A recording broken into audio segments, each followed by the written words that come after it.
Hi ಎಲ್ರಿಗೂ, ಎಲ್ರು ಹೇಗಿದ್ದೀರಾ?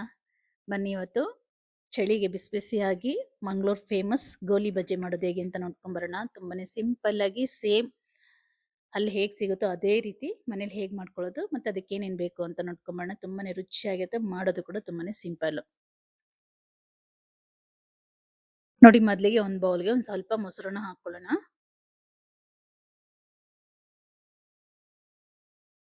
ಒಂದು ಅರ್ಧ ಕಪ್ ಆಗಷ್ಟು ಮೊಸರನ್ನ ಹಾಕೊಂಡಿದ್ದೀನಿ. ಹಾಗೆ ಒಂದು ಸ್ಪೂನ್ ಆಗಷ್ಟು ಶುಗರ್ ಹಾಕೊಂಡು ನೀಟಾಗಿ ಒಂದ್ಸಲ ಮಿಕ್ಸ್ ಮಾಡ್ಕೊಳ್ಳೋಣ. ಶುಗರ್ ಮೊಸರಲ್ಲಿ ಚೆನ್ನಾಗಿ ಕರಗಬೇಕು, ಹಾಗಾಗಿ ಚೆನ್ನಾಗಿ ಮಿಕ್ಸ್ ಮಾಡ್ಕೊಂಡು ನಂತರ ಇದಕ್ಕೆ ನಾವು ಅಕ್ಕಿ ಹಿಟ್ಟನ್ನ ಹಾಕೊಳ್ಳೋಣ.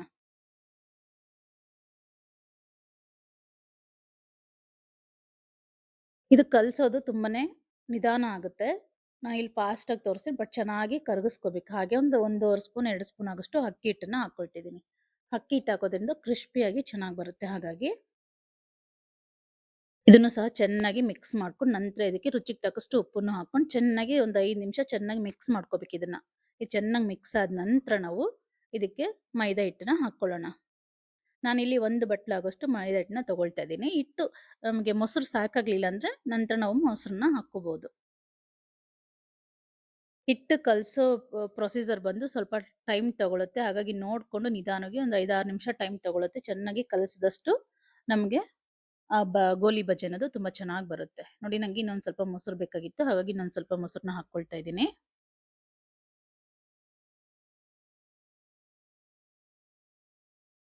ಇದನ್ನ ನಾವೆಷ್ಟು ಚೆನ್ನಾಗಿ ಕಲಿಸ್ತೀವೋ ಅಷ್ಟು ಚೆನ್ನಾಗಿ ಇದು ಸಾಫ್ಟ್ ಆಗುತ್ತೆ, ಚೆನ್ನಾಗಿ ಬರುತ್ತೆ. ಈ ರೀತಿ ಚೆನ್ನಾಗಿ ಮಿಕ್ಸ್ ಮಾಡಿ ನಾವು ಇದನ್ನ ಕಲಸಿಟ್ಕೋಬೇಕಾಗುತ್ತೆ. ನೋಡಿ, ಈ ರೀತಿ ಬೇಳ್ಬೇಕು, ಗಟ್ಟಿಗೆ ಇರ್ಬೇಕು. ಯಾಕಂದ್ರೆ ಇದನ್ನ ಒಂದು 3 ಅವರ್ ಅಥವಾ 4 ಅವರು ನೆನೆಯೋದಕ್ಕೆ ಬಿಡ್ಬೇಕಾಗುತ್ತೆ. ಮೊಸರಲ್ಲಿ ಹಿಟ್ಟನ್ನ ಕಲಸಿದ ನಂತರ ಒಂದು 3 4 ಅವರು ನೆನೆಯೋದಕ್ಕೆ ಬಿಡಬೇಕು. ಆಗ್ಲೇ ನಮಗೆ ಸೇಮ್ ಮಂಗಳೂರಲ್ಲಿ ಏನ್ ಸಿಗುತ್ತೆ ಆ ರೀತಿ ಗೋಲಿ ಬಜೆ ಅನ್ನೋದು ಬರೋದು.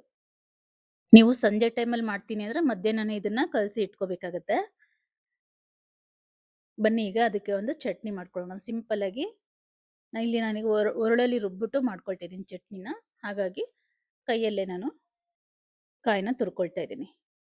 ಈ ರೀತಿ ತೆಂಗಿನಕಾಯಿನ ತುರ್ಕೊಂಡು ಮೆಣಸಿನ್ಕಾಯಿನ ಸ್ವಲ್ಪ ಖಾರಕ್ಕೆ ಎಷ್ಟು ಬೇಕಾಗುತ್ತೋ ಅಷ್ಟು ಸ್ವಲ್ಪ ಆಯಿಲ್ನ ಹಾಕ್ಬಿಟ್ಟು ಚೆನ್ನಾಗಿ ಫ್ರೈ ಮಾಡ್ಕೋಬೇಕು. ಈ ರೀತಿ ಫ್ರೈ ಮಾಡ್ಕೊಳ್ಳೋದ್ರಿಂದ ಗ್ಯಾಸ್ಟ್ರಿಕ್ ಅನ್ನೋದು ಬರಲ್ಲ. ಹಾಗೆಯೇ ಸ್ಟವ್ ಆಫ್ ಮಾಡಿಬಿಟ್ಟು ನಾವು ತುರಿದಿಟ್ಕೊಂಡಿರೋಂಥ ತೆಂಗಿನಕಾಯಿ ಏನಿದೆ ಅದನ್ನು ಹಾಕೊಂಡು ಲೈಟಾಗಿ ಬಿಸಿ ಮಾಡ್ಕೊಳ್ಳೋಣ.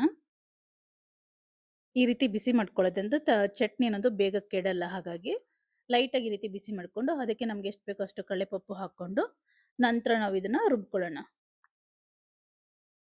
ನೋಡಿ, ಒರಳೆಲ್ಲ ನೀಟಾಗಿ ಕ್ಲೀನ್ ಮಾಡಿ ಇಟ್ಕೊಂಡಿದ್ದೀನಿ. ಇವತ್ತು ಒರಳಲ್ಲಿ ರುಬ್ತಾ ಇದ್ದೀನಿ.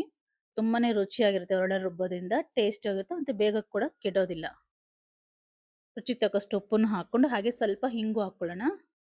ಇದಕ್ಕೆ ಮೇಯ್ನ್ ಬಂದು ಆಮ್ಚೂರ್ ಪೌಡರ್ನ ಹಾಕೊಳ್ತಾರೆ.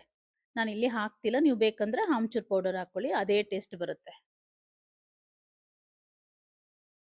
ಟೈಮ್ ಇದ್ರೆ ಈ ರೀತಿ ಒರಳಿದ್ದು ನಿಮ್ಮ ಹತ್ರ ಟೈಮ್ ಇದ್ರೆ ಈ ರೀತಿ ರುಬ್ಬಿ ಮಾಡಿ, ತುಂಬಾನೇ ಚೆನ್ನಾಗಿರುತ್ತೆ.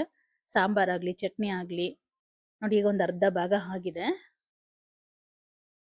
ಒಂದು 10 ನಿಮಿಷ ಟೈಮ್ ತಗೊಳ್ತಿದೆಲ್ಲ ರುಬ್ಲಿಕ್ಕೆ.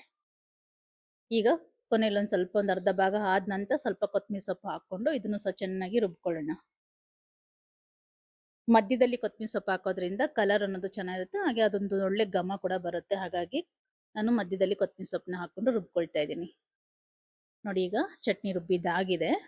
ನಿಮಗೆ ಇದಕ್ಕೆ ಬೇಕಾದ್ರೆ ನೀವು ಒಗ್ಗರಣೆ ಕೊಟ್ಕೋಬಹುದು. ನಾನು ಇಲ್ಲಿ ಒಗ್ಗರಣೆ ಏನು ಕೊಡ್ತಾ ಇಲ್ಲ. ಎಷ್ಟಾಗುತ್ತೋ ಅಷ್ಟು ನುಣ್ಣಕ್ಕೆ ರುಬ್ಕೊಂಡು ನಾವು ಇಟ್ಕೋಬಹುದು. ಇದನ್ನ ಬೆಳಗ್ಗೆಯಿಂದ ಸಂಜೆವರೆಗೂ ಈ ರೀತಿ ರುಬ್ಬಿ ಮಾಡೋದ್ರಿಂದ ನಮಗೆ ಚಟ್ನಿ ಅನ್ನೋದು ಕೆಡಲ್ಲ. ಹಾಗೇನೆ ಒರಳು ತೊಳೆದಿರೋ ನೀರನ್ನು ಹಾಕೊಂಡು ನೀಟಾಗಿ ತೆಗೆದಿಟ್ಕೊಳ್ತಾ ಇದ್ದೀನಿ. ನಾನು ಒರಳು ತಗೊಂಡ್ಮೇಲೆ ಇದೇ ಮೊದಲನೇ ಸರಿ ಚಟ್ನಿ ಅನ್ನೋದು ರುಬ್ಬಿರೋದು. ತುಂಬಾನೇ ರುಚಿಯಾಗಿ ಬಂದಿದೆ.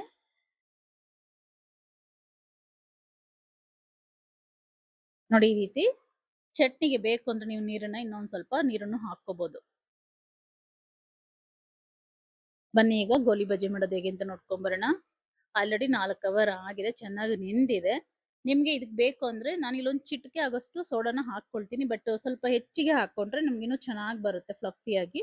ಬಟ್ ನಾನು ಸ್ವಲ್ಪ ಹಾಕೊಳ್ತಾ ಇದ್ದೀನಿ, ಒಂದು ಪಿಂಚ್ ಆಗೋಷ್ಟು ಹಾಕೊಳ್ತಾ ಇದ್ದೀನಿ. ಬಟ್ ನೀವು ಹಾಕೊಳ್ಳೋದಾದ್ರೆ ಸ್ವಲ್ಪ ಹೆಚ್ಚಿಗೆ ಹಾಕೊಳ್ಳಿ, ಸೇಮ್ ನಿಮ್ಗೆ ಅದೇ ತರ ಬರುತ್ತೆ. ಸೋಡಾ ಹಾಕ್ಕೊಂಡಾದ್ಮೇಲೆ ಈ ರೀತಿ ನೀಟಾಗಿ ಕಲಿಸ್ಕೊಂಡು ನೋಡಿ ಈ ಹದಕ್ಕೆ ಇರಬೇಕು. ಬೋಂಡ ಮಾಡುವಾಗ ಈ ಹದಕ್ಕಿದ್ರೇನೆ ನಿಮಗೆ ಗೋಲಿ ಬಜೆ ಅನ್ನೋದು ಚೆನ್ನಾಗಿ ಬರೋದು. ಆಲ್ರೆಡಿ ಎಣ್ಣೆ ಕಾದಿದೆ, ಬನ್ನಿ ಈಗ ಗೋಲಿ ಬಜೆ ಮಾಡ್ಕೊಳ್ಳೋಣ.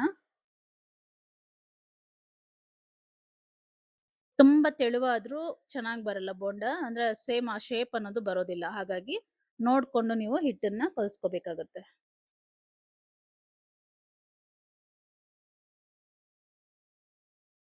ಸೇಮ್ ಅಲ್ಲಿ ನಾವು ತಿಂದಾಗ ಏನ್ ಟೇಸ್ಟ್ ಇರುತ್ತೋ ಅದೇ ಟೇಸ್ಟ್ ಇರುತ್ತೆ. ಒಂದ್ಸಲ ಟ್ರೈ ಮಾಡಿ ನೋಡಿ ಈ ರೀತಿ.